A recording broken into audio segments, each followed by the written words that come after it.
को नहीं विभत्स हत्या फिल्म स्टाइल ले मर्डर गंडगोल धस्ताधस्ती पर हत्याकांड भुवनेश्वर प्रेस छक हत्याकांडर पर्दाफाश करिछि पुलिस।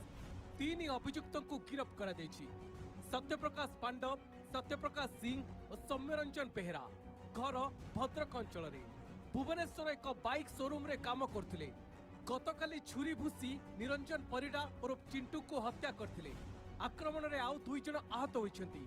जबत होइछि हत्यारे व्यवहृत रक्तभिजा छुरी, गोटिए स्कूटी और कार।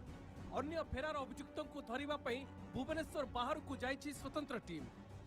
हाँ दुईटा छुरी तो मिली स्पट रे गोटे पड़ा आ गोटे काली आम पाई स्पट रू तो दुईटा छुरी मिली तेणु छुरीर कहार एक्चुअल ये बर्तमान से आसर्टेन करूँ इन्वेस्टिगेशन रे छुरीटा प्रकृत कौ छुरीटा कहार गोटे तो से फल दुकान छुरी थिला आउ जो सेकेंड छुरीटा हेटा मे भी आक्यूज मान साइड रे जनकर थिला परिचय तो जो दी जन अच्छा तो मिली आ जो जो माने इन्वॉल्व अच्छा आम आसर्टेन करूँ परिचय पाइले अरेस्ट कर हत्याकांड को नहीं आज पुणी थे प्रेस छक निकट में चापा उत्तेजना देखा देइथिला।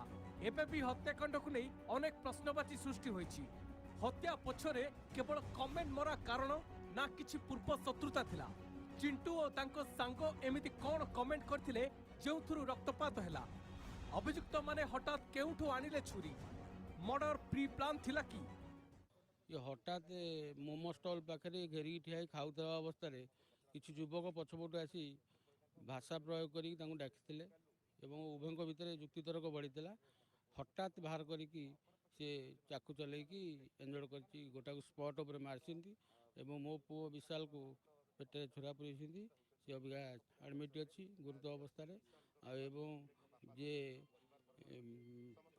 सितुल मिश्र सी भी एंजोर्ड थे।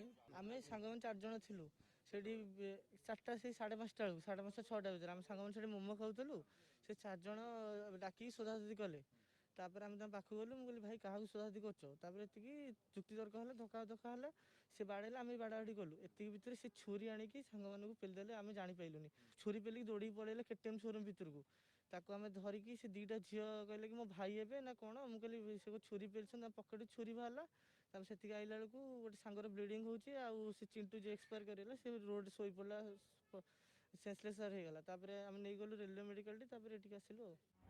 गतकाली संध्यारे राजधानी प्रेस छक निकट में मोमो खाइबा बेले दुई गोष्ठी मध्य गंडगोल विभत्स हत्या होइतिला। एमिति देखिले गत 16 दिन में भुवनेश्वर गलानी 4 जीवन।